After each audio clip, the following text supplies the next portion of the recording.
Bom dia, meus irmãos, bom dia, minhas irmãs, queridos que estão me ouvindo. Eu quero agradecer a Deus pela oportunidade que nos concede, no dia do Senhor, nos reunir novamente em seu nome, para adorar o Senhor na beleza da sua santidade. É um privilégio ao povo de Deus adorar o Senhor da forma como ele prescreveu. E aqui estamos, nesse dia, cônscio de quem somos e quem é o nosso Deus, a Ele que merece toda a honra, glória e louvor, toda a nossa consideração. Então nós estamos conscientes disso. E é isso que queremos fazer nessa manhã, louvar e bendizer o nome do Senhor. Para isso, eu convido a você que abra comigo a sua Bíblia no Salmo de número 136, para a leitura dos versos de 1 a 5. Salmo de número 136, apenas os 5 primeiros versículos, falando sobre a misericórdia de Deus. De fato, irmãos, nós só estamos aqui de pé, vivos nesse dia, por causa das misericórdias do Senhor, que se renovam a cada manhã. Então, o Salmo 136, de 1 a 5, diz assim: Rendei graças ao Senhor, porque Ele é bom. Rendei graças a Deus dos deuses, porque a sua misericórdia dura para sempre. Rendei graças ao Senhor dos senhores, porque a sua misericórdia dura para sempre. Ao único que opera grandes maravilhas, porque a sua misericórdia dura para sempre. Aquele que com entendimento fez os céus, porque a sua misericórdia dura para sempre. Amém. Aleluia. Vamos orar? Nosso bondoso Senhor, nosso Deus eterno, santo, santo, santo, tu que estás sentado, Deus, no teu trono e que reina para todo sempre, mas que assim, ó Deus, nos ouve, ó Deus, e nos atende. E louvamos, Senhor, porque apesar da tua grandiosidade, tu és um Deus presente, o Emanuel, o Deus conosco, um Deus que se inclina para ver o que se passa na terra e para socorrer os filhos dos homens. Obrigado, meu Deus, pela tua bênção sobre a nossa vida. Obrigado pela tua mão a nos guardar. Obrigado, Deus, por nos proteger, por retirar de diante de nós todas as dificuldades. E ainda que não tire, Pai, tu nos ajuda tomando pelas nossas mãos, para que possamos passar em terrenos pedregosos, mas com a tua ajuda, Deus, transpor e chegar do outro lado de maneira segura. Obrigado, Pai, por esse dia, o dia do Senhor. Nos ajuda nesse dia a honrar o teu santo e bendito nome. Nesse momento também, ó Deus, queremos pedir por todos os pais. É o dia em que foi escolhido para homenagear os pais, esses homens que têm conduzido as suas famílias.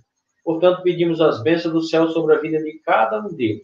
E pedir que os ajude a continuar, ó Deus, na propagação, ó Deus, da tua palavra e levando em frente a sua missão de sacerdotes do lar. Abençoa, nos ajuda e fica conosco nessa manhã. Por te louvamos em nome de Jesus. Amém. Nós queremos cantar, irmãos, um hino que encontra no nosso hinário 147, Vencendo, vem Jesus. Esse hino é muito belo e diz que quando a alma sequiosa chega aos pés do Salvador, eis que logo reconhece ser Jesus o seu Senhor. E aí, se o eu quiser levantar para mostrar algum valor, vencendo vem Jesus. Vencendo vem Jesus, 147, no nosso cenário. Vamos cantar com muita alegria esse hino para a glória, a honra e louvor do nosso Deus.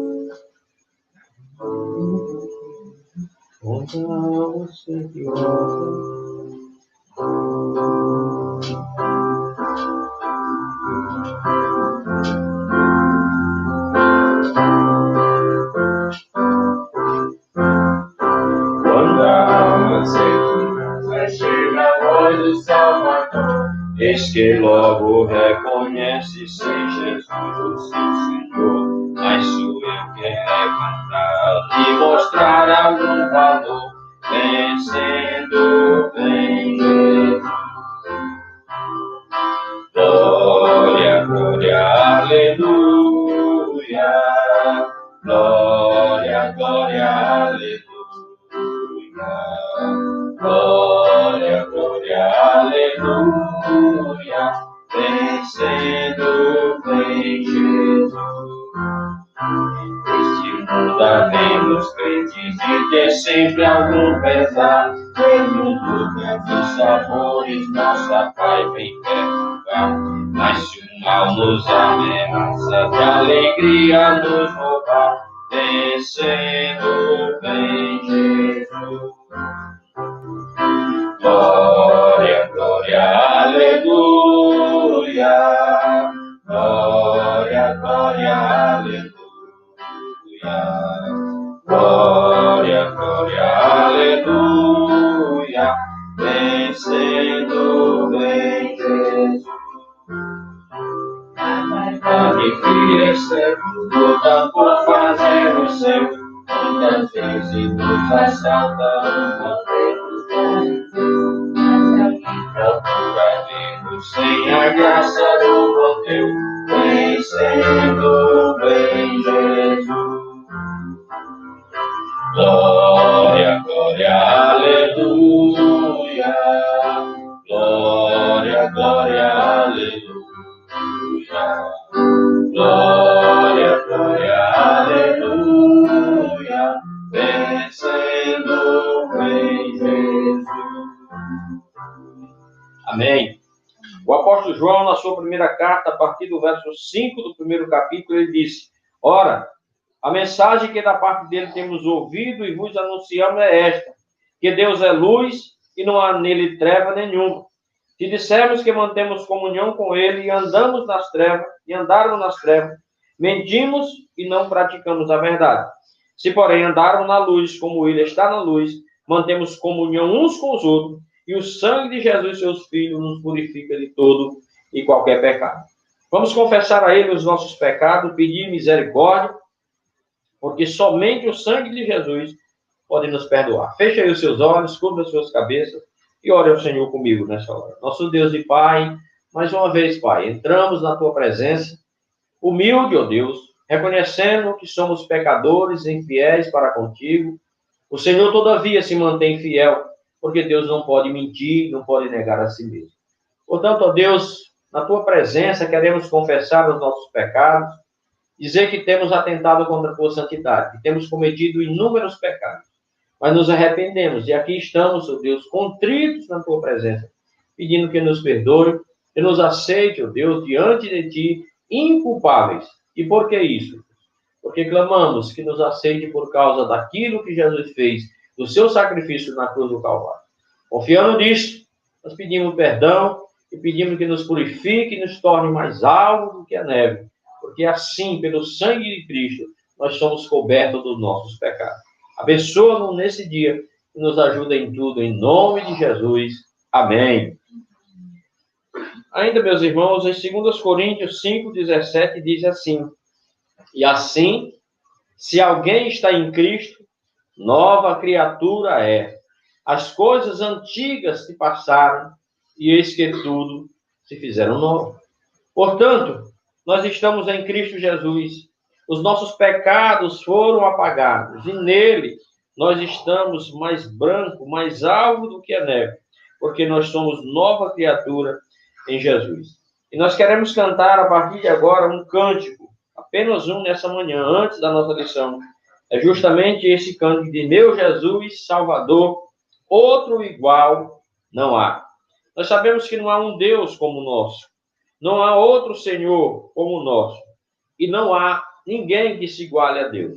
Portanto, vamos cantar meu Jesus Salvador, outro igual não há. Cante aí com muita alegria, e depois nós iniciaremos a nossa meditação, dando prosseguimento àquilo que nós estudamos domingo.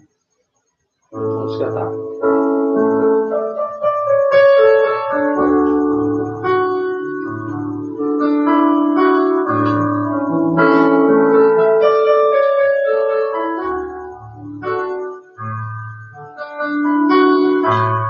Meu Jesus, Salvador, outro igual não há. Todo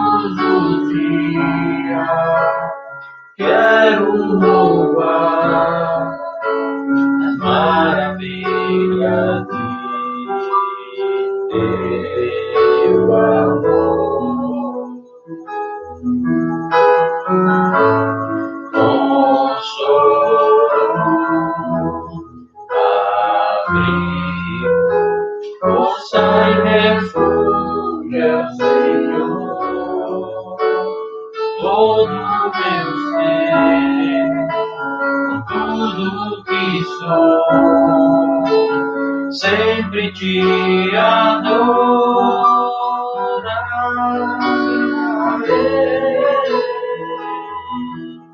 Aclame ao Senhor toda a terra e cordel, poder, majestade, louvores ao Rei.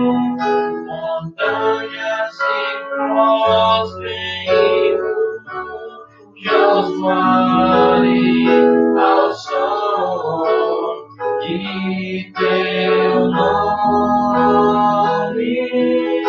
Alegre-se com teus grandes feitos, firmado estarei, sempre te amarei.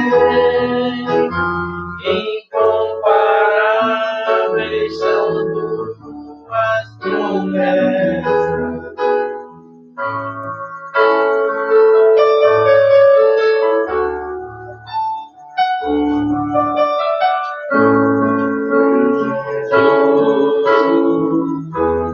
Salvador, outro igual não há. Todos os dias quero contar as maravilhas de teu amor.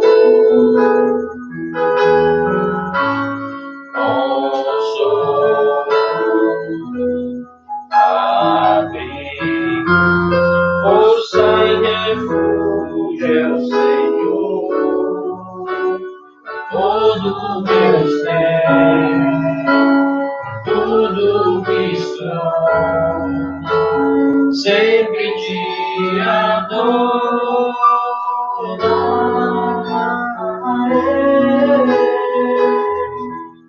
Aclame ao Senhor toda a terra e cordel, poder, majestade, louvores ao Rei. Montanhas se prostrem, os mares ao som de teu nome. Alegre-se por teus grandes feitos, firmado estarei, sempre te amarei. Incomparáveis são tuas promessas, incomparáveis são tuas promessas, incomparáveis são tuas promessas.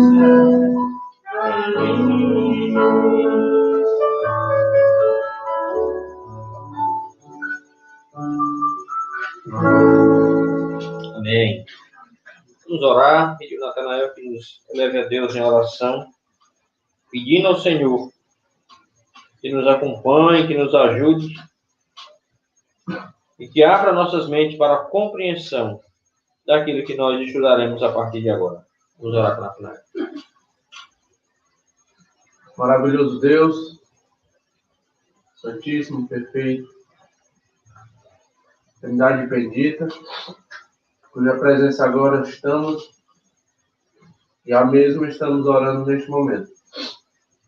Graças te damos porque podemos te cultuar, te louvar, te bendizer no teu santo dia, dia no qual foi separado a ti, para o nosso descanso e para o deleite na tua palavra. Amém. Nós possamos fazer esse dia um dia de regozijo no Senhor, aprendizagem do mesmo. Nós possamos neste momento entender, pôr em prática em breve, e pôr em nossos corações, Pai, guardando a tua palavra para não pecarmos contra ti. Nos abençoa, nos guarda, dá clareza às nossas mentes para entendermos o que o teu servo vai falar.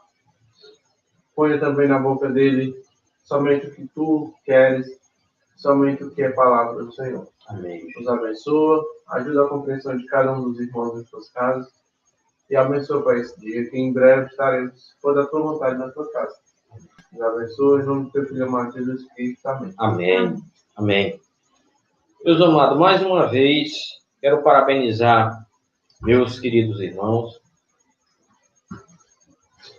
os pais, aqueles que pertencem à igreja do Senhor e aqueles que estão ao meu alcance nessa hora. Pedir as bênçãos do Senhor, pedir que o Senhor derrame bênçãos sem medida sobre vocês. Ajude nesse ministério, porque ser pai, de fato, é um ministério, é um sacerdócio. Guiar os nossos filhos, especialmente nos caminhos do Senhor, levando nossa família aos pés de Cristo Jesus todos, sendo exemplo, estando à frente, estando ao lado, por trás, na retaguarda, protegendo. Só podemos fazer isso com o auxílio do Senhor. Portanto, parabéns, meus irmãos, que Deus continue a abençoar e lhe dando a alegria de ser pai. Deus abençoe nesse dia. É a minha oração. Nós, amados irmãos, começamos domingo um estudo no capítulo 7 da profecia de Daniel. E eu queria dar continuidade no dia de hoje. Antes, porém, eu quero fazer uma recapitulação para que aqueles que ouviram traga vida em sua memória o que foi dito, e aqueles que não tiveram a oportunidade de ouvir no domingo possam, pelo menos, ter aí um pouco daquilo que nós estudamos domingo. Então, nós estudamos domingo conforme o capítulo 7 de Daniel, mostrando a grandiosidade de Deus. E aí nós entendemos e aprendemos que só existe, de fato, um Deus. E esse Deus, que é um rei todo soberano, ele está sentado no trono do universo, onde, queridos irmãos, tem o controle de tudo e de todos. Quando Nabucodonosor, o grande imperador no qual Daniel estava no seu reinado, e se alvorava ao dizer que era um Deus, ao ponto de fazer viver, deixar viver quem ele quisesse e matar quem ele quisesse. O Daniel, no capítulo 2, verso 44, disse para ele assim: o Deus do céu suscitará um reino que não será jamais destruído. Esse reino não passará a outro povo, porque ele, Deus, esmiuçará e consumirá todos os reinos, mas ele mesmo subsistirá para todos sempre. Nesse capítulo de número 7, foram dados a Daniel visão, 4 visões de 4 animais, cada qual pior do que o outro. No capítulo 2 já havia sido dado para Daniel uma visão, só que era uma estátua fabricada de vários materiais, bronze, ferro, prata. E aqui, meus queridos irmãos, é dado esses animais, e a visão que é dada a Daniel mostra que são 4 reis, são 4 reinados. Esses animais, eles representam esses reis que viriam na história. E aí, Daniel tem essa visão, e a ele também é dado, queridos irmãos, a ele é dado também a explicação dessa visão. Então, essa lição, ela foi dividida em 4 pontos, os quais eu passarei a dizer agora.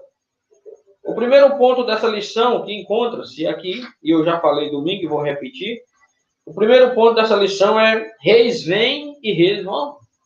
Se nosso Deus jamais será destruído, os homens passam, por mais poderosos que são, então reino vem, reino se vai. Segundo ponto, Deus é soberano acima de tudo e de todos.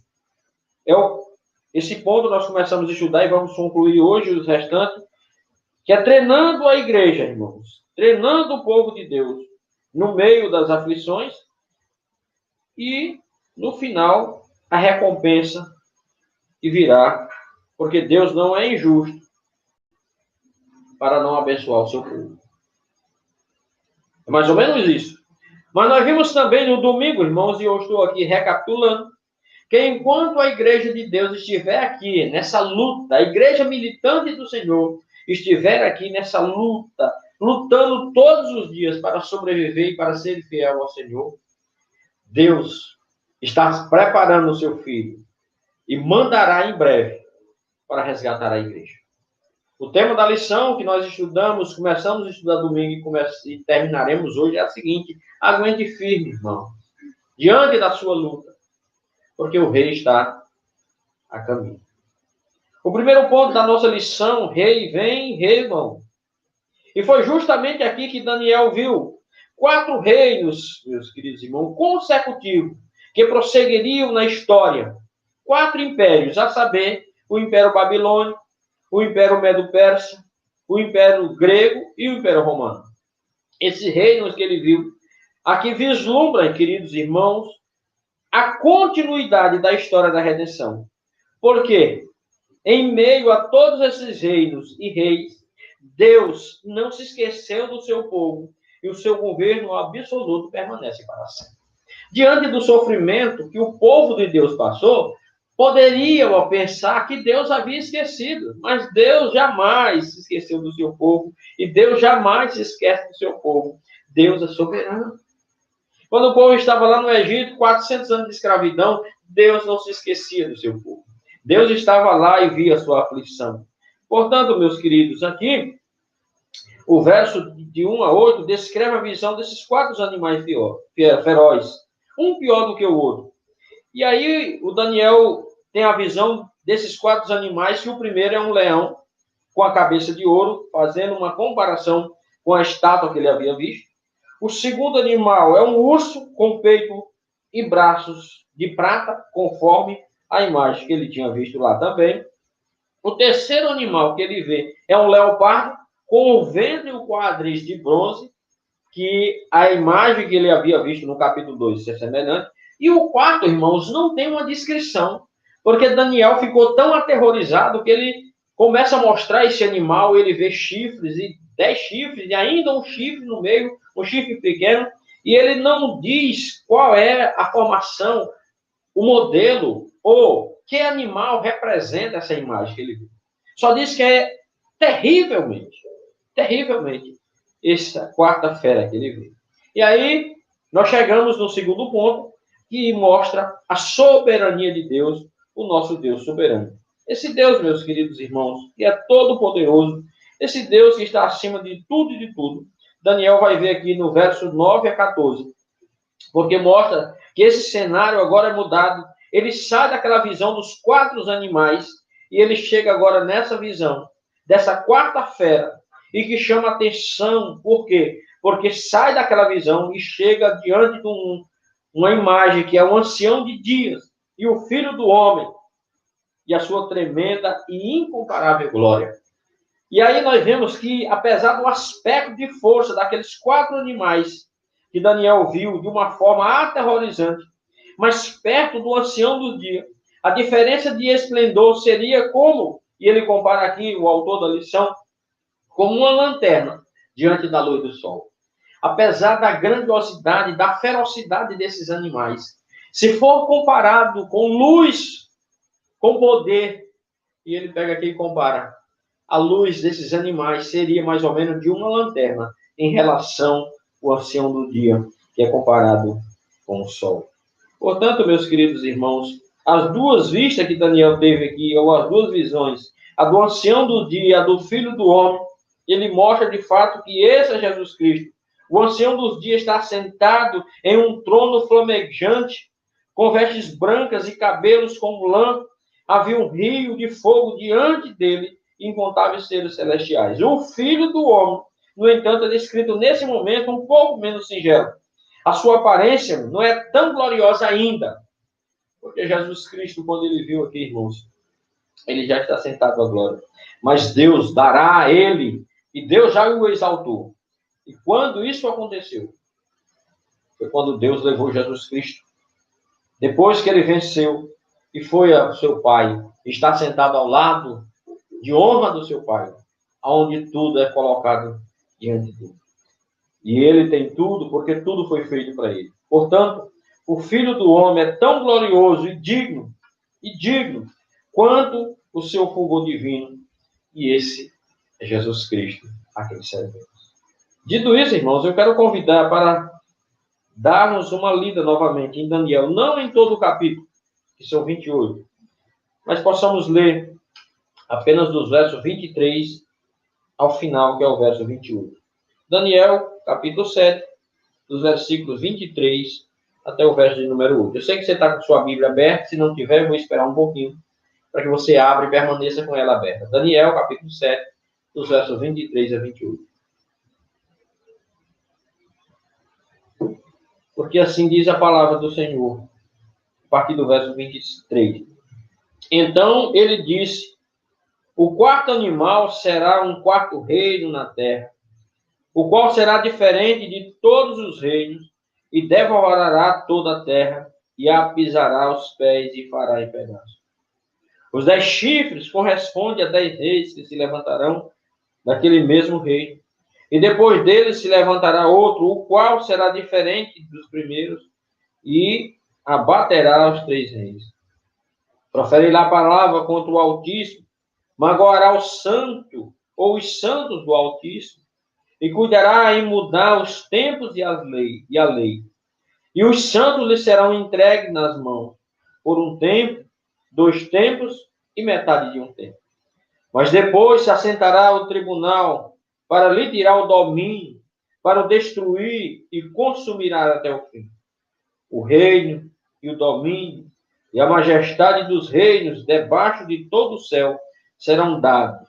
E o povo dos santos do Altíssimo, e o seu reino será reino eterno, e todos os domínios servirão e lhe obedecerão. Aqui terminou o assunto. Quanto a mim, Daniel, os meus pensamentos muito me perturbaram, e o meu rosto se empalideceu, mas guardei essas coisas no coração. Amém. A palavra de Deus nos mostra que quando Cristo Jesus voltar, todos os poderosos da terra se dobrarão. Todos os reis jogarão, lançarão as suas coroas aos pés de Cristo. E humilhados diante de Cristo, de joelhos, os olhos fitos em Jesus Cristo, as suas bocas se abrirão e dirão que Jesus Cristo é Senhor, para a glória de Deus Pai. Apesar dos poderosos nesse mundo acharem que pode tudo e tudo está ao seu controle, haverá um tempo em que eles se renderão ao Senhor, voluntário ou não, mas se renderão ao Senhor, porque o reino do Senhor será eterno. Ele pisará e ele esmagará, porque assim foi prometido em Gênesis capítulo 3, versículo 15. E aquilo que havia sido prometido foi cumprido, conforme Colossenses 2,14. Porque Jesus Cristo cumpriu com toda a exigência da lei e expôs publicamente o inimigo das nossas almas.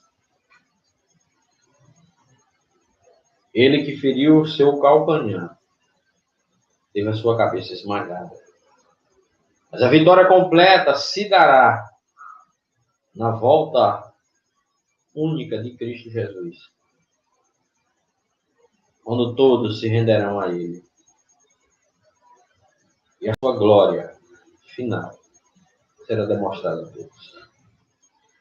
Assim, queridos irmãos, o Filho do Homem é tão glorioso. A divindade assentada no trono nos mostra que não existe nenhuma decisão ou conselho, seja de qualquer governante no mundo, que não necessite primeiro do aval de Deus. Nabucodonosor aprendeu isso às duras penas. E depois que ele aprendeu, ele disse: eu louvo, exalto o Deus de Daniel. Não era o seu Deus, era o Deus de Daniel, o Deus fiel. Esse Nabucodonosor disse novamente: Eu exalto e louvo o Deus de Sadraque, Mesaque e Abidnego, porque preferiram morrer a negar o nome do seu Deus.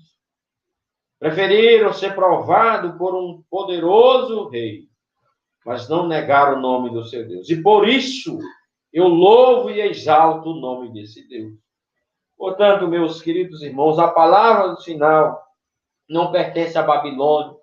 A palavra final não pertence aos medos persas, não pertence ao Alexandre Magno, não pertence a Júlio César, não pertence ao presidente do Brasil, não pertence ao presidente dos Estados Unidos, não pertence à ONU, não pertence a um sheik muçulmano, um patrão, um pai, uma mãe, não pertence a nenhum desses homens, por mais poderosos que se achem, não pertence.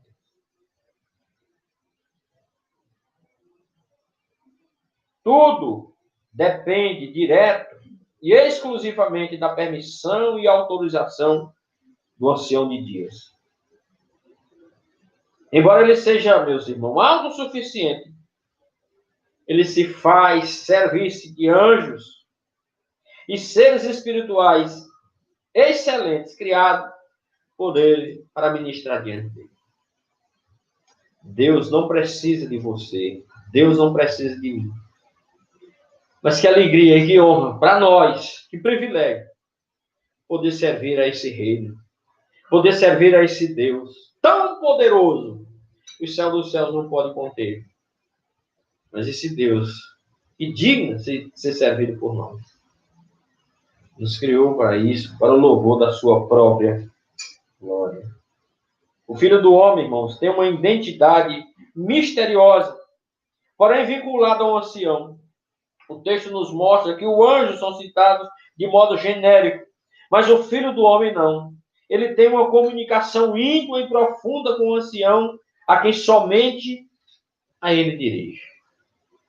O texto nos mostra que os anjos estão ali para servir, mas de repente vem o Filho do Homem, que dirige o ancião dos dias e senta-se à majestade desse ancião.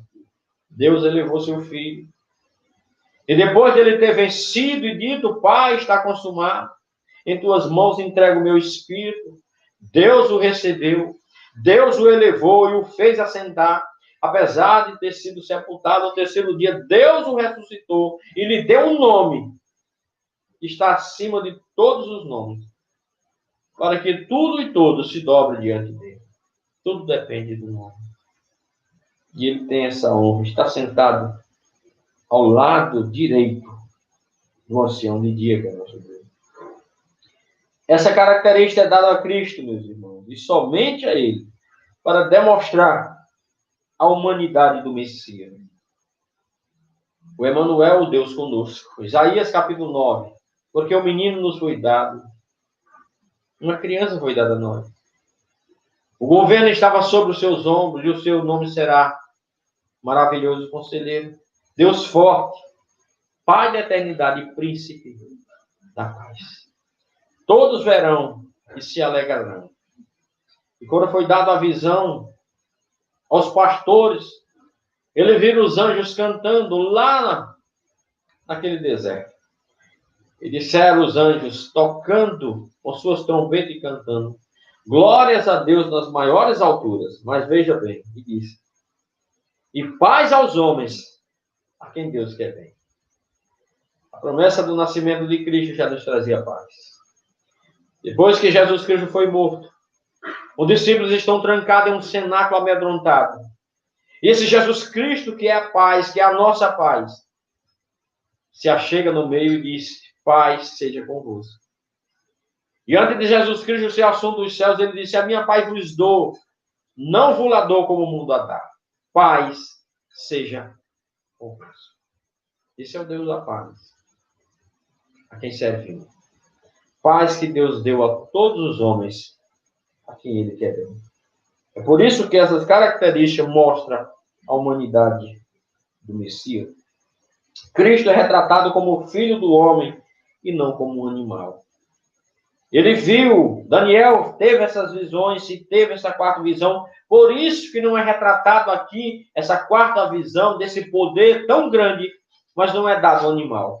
Porque aqui tem as características do Filho do Homem. Ele é apresentado simplesmente como um homem.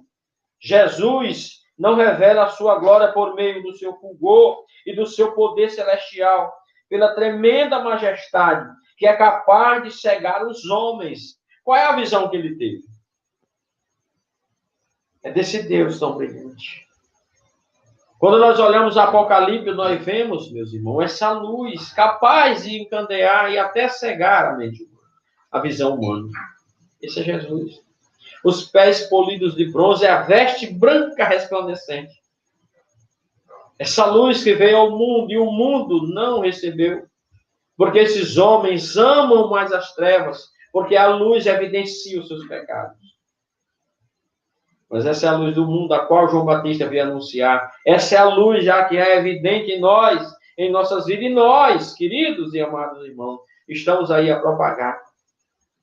Mas nós, irmãos, que estamos a propagar essa luz, nós devemos fazer com que ela seja evidenciada no mundo.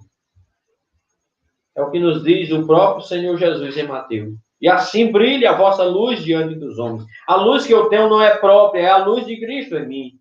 Para que os homens vejam as vossas boas obras e glorifiquem a Deus que está no céu. Eu preciso fazer isso. Brilhar diante dos homens, diante do mundo. Porque para isso ele me enviou, para isso ele te enviou, como ovelha para o meio de lobo. E você não pode, meus queridos irmãos, deixar que a sua luz seja ofuscada. Pelo contrário, ela tem que brilhar e brilhar mais. Porque você é como uma aurora que vai brilhando, brilhando, a se tornar o dia perfeito. E por que você é? Porque você serve a Cristo, não tem nada em você. Não é seu próprio, não é sua própria essa luz. Mas é por causa de Cristo. Ele que é retratado aqui, queridos irmãos, pela sua majestade. E na sua dignidade, queridos e amados irmãos, na sua dignidade,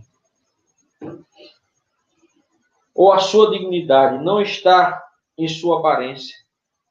Porque Isaías disse que nós olhamos para ele e não vimos beleza alguma. Não tinha aparência nem formosura. Mas a sua beleza e a sua identidade está na sua natureza e em sua pessoa como um todo. Aqueles que buscam evidenciar a aparência e não o caráter, não durarão muito, serão desmascarados. Porque a beleza exterior, ela não conta. Para muitos, conta, mas para Deus não. Quando Jeremias disse para o Senhor que não passava de uma criança, Deus disse, não diga isso. Porque Deus não vê como o mundo vê. Deus não vê como os homens veem. Os homens veem o exterior, mas Deus vê o interior. E o apóstolo Paulo diz que nós devemos fazer evidenciar o nosso homem interior, aquilo que está no nosso coração. A beleza que está guardada no nosso coração. E nós evidenciamos através da nossa fala e das nossas ações. Então a beleza e a formosura de Cristo não estava em sua aparência, mas na sua natureza e na sua pessoa. E essa dignidade é reconhecida aqui no verso 14 de Daniel, do texto que nós estamos lendo. Daniel, capítulo 7, no verso de número 14, diz assim, irmãos, olha aí na sua Bíblia. Foi-lhe dado domínio e glória e reino, para que os povos, nações, homens de todas as línguas o servissem, e o seu domínio é domínio eterno que não passará, e o seu reino jamais será destruído. Aqui está, queridos irmãos, a dignidade desse nosso Senhor. Aqui nós encontramos, meus irmãos, sentença muito semelhante à doxologia que encontramos no Pai Nosso, quando nós dizemos, venha o teu reino, seja feita a tua vontade, e o teu reino, poder e glória para todos sempre.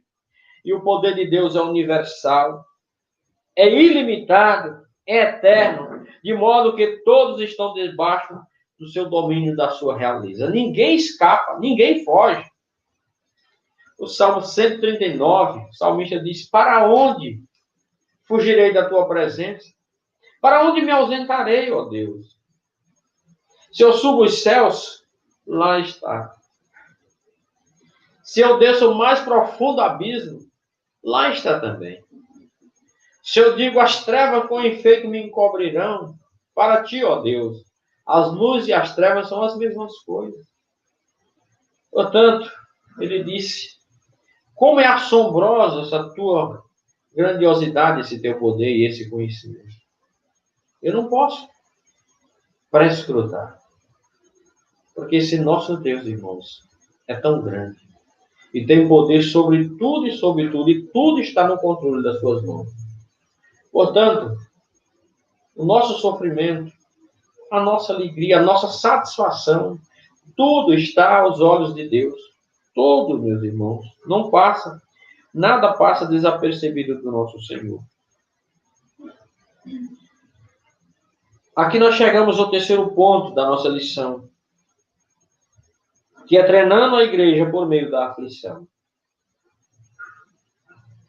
A palavra de Deus nos diz em Hebreus que o nosso Senhor Jesus, como homem, ele foi forjado, ele aprendeu através do sofrimento. O sofrimento amadurece o homem. O sofrimento amadurece o ser. Nós não estamos preparados para o sofrimento. Mas a Bíblia diz que todas as coisas cooperam para o bem daqueles que amam a Deus, daqueles que são chamados segundo o seu propósito. Aprenda a viver contente em toda e qualquer situação. Aprenda a reconhecer a mão de Deus na sua vida em toda e qualquer situação. Nos versículos de 15 a 28 desse nosso texto, Daniel recebeu a explicação daquilo que ele havia visto, que ele ficou perplexo, aterrorizado. Mas Deus não deixou o seu servo sem uma explicação, como também não nos deixa, irmãos. Nós olhamos para essas coisas que estão acontecendo e talvez, no primeiro momento, nós não entendemos por que isso acontece. Por que isso vem sobre mim? A palavra de Deus nos diz em Hebreus, salvo engano, no capítulo 7, que a princípio, no momento, a disciplina, ela vem e nós não aceitamos, e nós não recebemos de bom grado, porque a princípio ela parece ser tão dura, mas depois nós reconhecemos que essa disciplina que vem do Senhor é para o nosso próprio bem.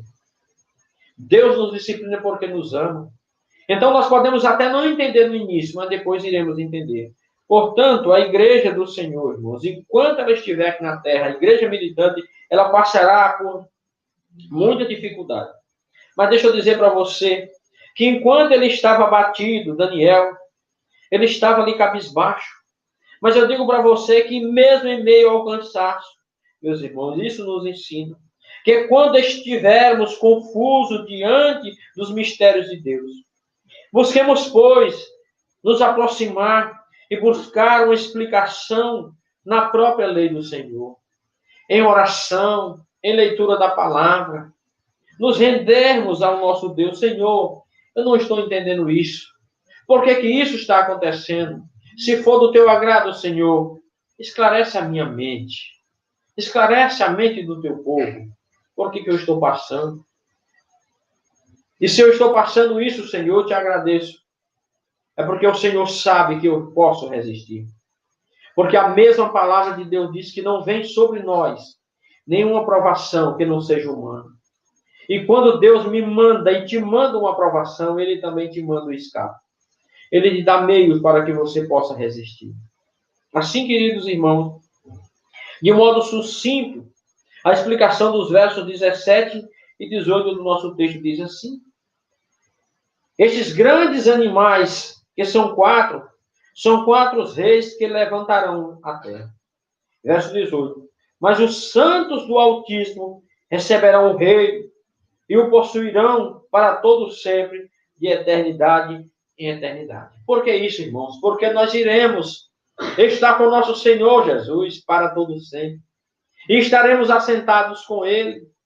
A Bíblia nos diz, através do apóstolo Paulo, em 1 Coríntios 4 e 6, que nós iremos julgar os anjos. E se nós iremos julgar o mundo e os anjos juntamente com Jesus, porque não antes sofreu o dano quando vier sobre nós? Porque não escolher entre nós alguém que seja sábio para dirimir qualquer questão que vier entre nós? Mas o que acontece, meus irmãos? Diante das dificuldades e do sofrimento, nós passamos a julgar as pessoas. Nós passamos não só a julgar, mas condenar e executar a condenação. E nós não podemos fazer isso. Nós podemos entregar ao nosso Deus. Nós podemos confiar no Senhor. E quando alguém diz algo contra nós, diz o texto sagrado, por que não antes sofrer o dano e entregue àquele que julga todas as coisas?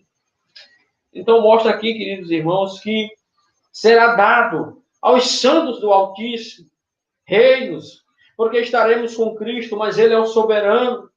Mas por que isso? Porque Ele disse que estaria junto ao Pai e um dia voltaria, depois de preparar tudo isso, e nos receberíamos para estar com Ele para todo sempre. João 14,6. A Bíblia nos diz que Deus nos fez herdeiro de Deus e co-herdeiro com Cristo, que tudo aquilo de Cristo Ele resolveu dividir conosco. Por isso estaremos com Ele para todo sempre. Ali, Jesus Cristo governando, e nós alegremente com Ele, que será entregue a todos os santos do Altíssimo. Essa é a alegria, a confiança que temos. É por isso que nós somos treinados, irmãos, como igreja, no meio das aflições. Conforme já vimos, a quarta-feira refere-se ao Império Romano, que seria, meus irmãos, pior do que todos, porque nós temos visto no decorrer da história quão maltratados foram os filhos de Deus pelos imperadores romanos que perseguiram, meus queridos irmãos, os servos de Deus, que levaram homens e mulheres com as suas crianças, e durante a tarde de domingo, o dia do Senhor, multidões se alegravam em ver as famílias sendo devoradas, lutando contra animais. Enquanto isso, eles se alegravam. Lembrando aqui de Antíoco, o Epifânio. Podemos lembrar dos Césares de Roma, que não pouparam o povo de Deus, que derramaram o sangue dos mártires, e assim tantos outros. Mas conforme já vimos, meus irmãos, esse pequeno chifre que representa o governo romano, ele não surge de apenas um governo, mas é o caráter eminente e espiritual de oposição direta e consciente ao nosso Deus. É um caráter maligno que se levanta contra Deus. O versículo 25 do nosso texto diz assim: proferirá a palavra contra o Altíssimo, magoará os santos do Altíssimo, e cuidará em mudar os tempos e a lei, e os santos lhe serão entregues nas mãos por um tempo, 2 tempos e metade de um tempo. Quando o Espírito escreveu as cartas da Ásia, lá em Apocalipse, em uma das cartas, ele diz: por acaso não odeio eu as obras dos nicolaítas, como o Senhor odeia? Ou seja, os santos do Senhor, eles não se contêm, eles não se satisfazem, eles não se alegram com as obras infrutíferas que os homens propagam. Portanto, é dito aqui, queridos irmãos, no verso 25, que esse chifre, que representa, de fato, esse maligno, ele proferirá palavras contra o Altíssimo e, com isso, magoará os santos do Altíssimo. Nós ficamos tristes quando alguém diz e quando alguém se levanta contra Deus. Quando essas pessoas se levantam e blasfemam contra o nosso Deus. Mas eu não sei quanto tempo, diz aqui o texto, que seria entregue, que as leis seriam mudadas por um tempo. Os santos seriam entregues nas mãos dele por um tempo, 2 tempos e metade de um tempo. Deus sabe esse tempo. É por isso que nós estamos sendo treinados, queridos irmãos, por meio da aflição. Porque essas perseguições seriam investidas de modo intenso, conforme está registrado na história. Que os filhos de Deus viveram em vários períodos e foram maltratados por esses homens. Mas diz a Bíblia que as suas vidas não lhe foram preciosas. É o que está escrito em Hebreus capítulo 11. Que eles viveram errantes por essa terra. Alguns foram partidos ao meio, outros foram esfolados vivos. As suas propriedades lhes foram tiradas, as suas famílias. Eles viveram errantes, não tinham casa onde habitar, não tinham família, não tinham, às vezes, nem o alimento. Mas diz o texto que esses homens eram tão dignos diante do nosso Deus que o mundo não era digno de os terem aqui. E é por isso, irmão, por essa nuvem de testemunho, que nós estamos sobrevivendo. Assim, queridos irmãos, esse texto nos mostra que, apesar da luta intensa e injustificável, o povo de Deus é encorajado a perseverar. Pois temos um forte Salvador, um juiz soberano, que jamais permitirá que o sofrimento dure para todo sempre. Porque a palavra de Deus nos diz que o choro pode durar uma noite inteira, mas a alegria vem ao amanhecer. Então o sofrimento não dura para sempre. Talvez seja muito demorado para nós, mas o resgate vem. A alegria virá. No tempo não nosso, mas no tempo do Senhor. A igreja de Deus está sendo preparada por meio de aflição para resistir o dia mau. O quarto e último ponto da nossa lição fala da recompensa final. Aguente firme. Porque o nosso Senhor está às portas. Ele está a caminho. Em meio a tanta tribulação, a visão de Daniel, irmão, traz uma generosa demonstração da graça e do favor de Deus em dar um basta no sofrimento do seu povo. 400 anos, irmãos. 400 anos de sofrimento no Egito. É muito tempo, irmãos. É muito tempo. 400 anos de sofrimento. Mas o tempo de Deus chegou. A hora chegou. A hora daquele rei pagar chegou. Portanto, queridos irmãos, a hora vai chegar. A hora da nossa recompensa. Ainda que isso não aconteça aqui na terra, meus irmãos, mas nós seremos recompensados no céu. Quando Jesus Cristo presentear a cada um com um galardão. Isso nos garante, irmãos, nos dá força para continuar. Então, Daniel, verso 22, 26 e 27, você pode ver aí no seu texto. Garante que a vitória final pertence a Deus e aos santos, uma vez que o reinado de tantos reis e nações seria uma dinastia apenas, mas o domínio final pertence somente a Cristo e à sua igreja, porque ele é o único rei soberano. Ele domina sobre tudo e sobre todos.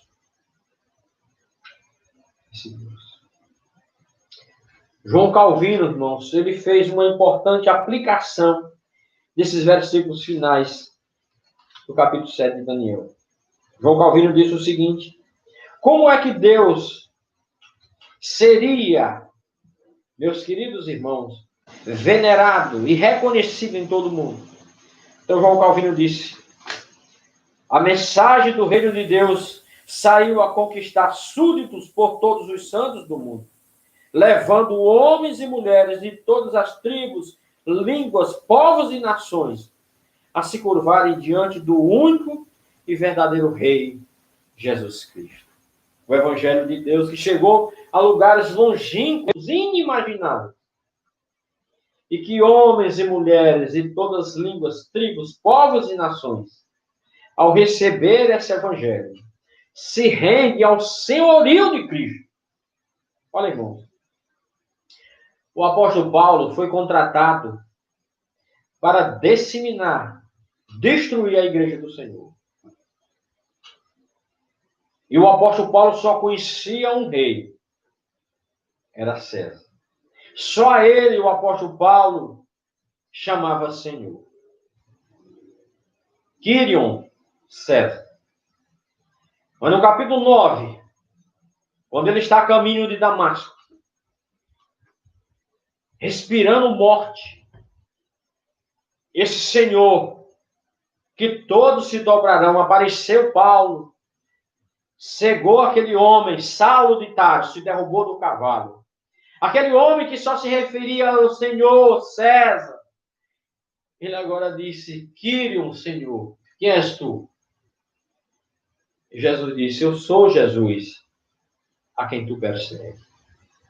E o apóstolo Paulo, que só reconhecia o senhorio de César, agora rende-se ao senhorio de Cristo. E ele mesmo disse que a partir de então considerou tudo como refúgio, porque tinha um Senhor, e somente esse Senhor ele queria anunciar, esse Senhor que fora morto, e que ressuscitou, e que está sentado ao lado direito de Deus Pai Todo-Poderoso, de onde virá para julgar vivos e mortos. Portanto, queridos irmãos, nós vamos aguentar firme, porque esse Cristo Senhor, que tem a sua igreja, e que protege a sua igreja militante, ele é o único Rei e Senhor, e esse único Rei e Senhor é Jesus Cristo a quem servimos. Portanto, aguenta firme. Eu quero concluir essas verdades descritas nesse capítulo 7 de Daniel, como também no capítulo 2, como também em Apocalipse, dizendo o seguinte: diante da dura oposição do mundo e de todo o ódio destilado contra os fiéis, que somos nós, que fazemos parte da igreja do Senhor, devemos permanecer com os olhos fixos em Jesus, com a firme esperança de que Ele permanece julgando o mundo, e mais, irmão, que Ele ainda julgará o mundo com justiça, conforme está no Salmo 96, 13. Nada está, meus irmãos, desassociado do poder de Deus. Nada está escondido aos olhos de Deus. Ele continua julgando o mundo e julgará com justiça. Ele estabelecerá um definitivo e glorioso final. E o seu império será implantado. E eu digo para vocês, recitando aqui o artigo 37 da Confissão Belga, e diz para mim, e também para aqueles que ainda não conhecem o Senhor: pensar nesse dia de juízo é realmente horrível e pavoroso para os homens maus e ímpios. Pensar nesse dia, que o próprio Daniel diz que será um dia de desonra e vergonha para os ímpios. Então, pensar nesse dia será horrível e pavoroso para os homens maus. Entretanto, para nós, muito desejável e consolador, porque nós, os eleitos do Senhor, iremos ser recebidos por Ele. A salvação desse será totalmente completada, e eles receberão o fruto do seu penoso labor. Sua inocência será reconhecida por todos, e eles presenciarão a vingança terrível de Deus contra os ímpios que os tiranizam, oprimindo, atormentando nesse mundo. Nesse dia, irmãos, nós iremos nos alegrar, não por ver apenas a destruição dos ímpios, mas porque seremos considerados diante de tudo e de todos que somos inocentes. Que o que passamos, que sofremos, foi por causa de Cristo. Foi por causa do Evangelho. E não porque éramos malfeitores. Então seremos declarados diante de todos como inocentes. Veremos a punição daqueles que nos oprimiram. E receberemos o galardão que Jesus trará. Portanto, Entendendo aqui que reis vão e reis vêm. A igreja do Senhor, enquanto aqui estiver militante, ela passará por dificuldade, mas tenha confiança que Jesus está aí a nos guardar, que nós seremos treinados, estamos sendo treinados por meio de sofrimento, e que a recompensa final virá quando Jesus voltar. Isso nos garante força, nos dá esperança de continuar firme, louvando ao Senhor, e nos afastando dos pecados, para nos manter firmes e santos diante de Deus. Que Deus nos abençoe. Amém. Quero pedir a Esté que ore a Deus, encerrando a escola bíblica dominical deste domingo. Vamos orar. Amém. Senhor Deus, grandioso Pai, muito obrigado, meu Pai, por mais uma palavra para nós, Senhor. Obrigado, meu Deus, por estarmos aqui te cultuando, te louvando, te adorando. Te agradeço, meu Pai, porque hoje voltaremos ali para a tua casa, para te honrar e te glorificar em comunhão com os nossos irmãos. Peço, Senhor, que essas palavras ditas possam entrar em nosso mundo, no nosso coração, e nós possamos pôr em prática, meu Pai, tudo aquilo que nós aprendemos. E que nós possamos falar de Ti a cada momento e sempre confiar em Ti. Nos abençoe, nos dá um restante de dia maravilhoso em tua santa presença. Em nome do teu filho amado, que eu oro e já te agradeço. Amém. Amém. Então, irmãos, à noite, pela graça de Deus, nós voltaremos ao culto presencial. É claro que num número bem reduzido. Aqueles que já se inscreveram estarão ali conosco. E eu peço que cheguem 5 a 10 minutos antes das 18 horas, que é a hora que nós começaremos, porque começaremos pontualmente com todos os irmãos às 18 horas, cultuando o nosso Deus. Vamos ali, não esqueça de levar um garrafinho com água, se possível álcool em gel, apesar da igreja estar disponibilizando, e a máscara é indispensável. Deixe